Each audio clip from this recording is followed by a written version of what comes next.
as set out in my address at the joint sitting of the House and reiterated in my memorandum to the Speaker, we see transparency and accountability as vital components of good governance, effective delivery, and the legitimacy of the executive.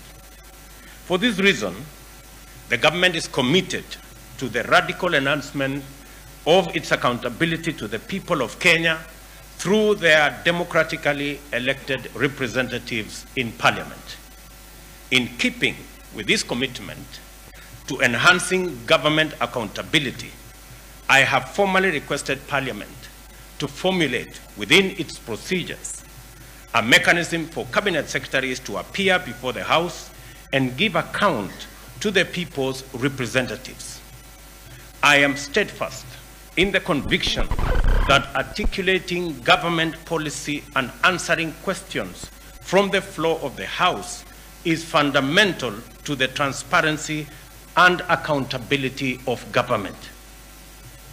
Properly effected, this framework will enhance parliamentary effectiveness by providing an optimal convergence of oversight and representation.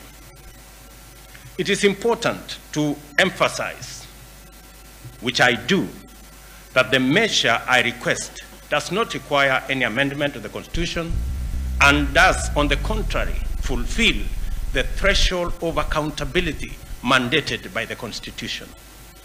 I therefore respectfully reiterate my request to Parliament and urge honourable members to move with speed in effecting the appropriate amendment of the standing orders once the House resumes, so that Article 1534B, that states that Cabinet Secretaries shall provide Parliament with full and regular reports concerning matters under their control, is actually effected. And with a lot of respect, let me make this argument. I was privileged to be part of the constitution-making process. And we had an opportunity to decide whether this country would go parliamentary or presidential. The people of Kenya decided unanimously that they wanted to elect their president. So we have crossed the Rubicon on matters parliamentary or presidential. We've crossed that Rubicon. What we need to do is to refine the system of government that the people of Kenya decided, the presidential system, to refine it so that it is much more accountable. When I sent the request to Parliament for you, members, honorable members, to consider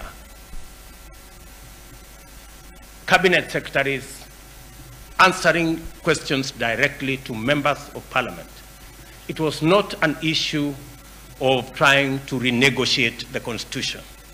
It is an issue of accountability. I am a very strong believer that a government is as good as the accountability mechanism that has been put in place. All I am asking, honorable members, is for you to better, much more effectively, much more efficiently, to be able to discharge your responsibility of oversight over government. Ordinarily, an administration would be running away from that act.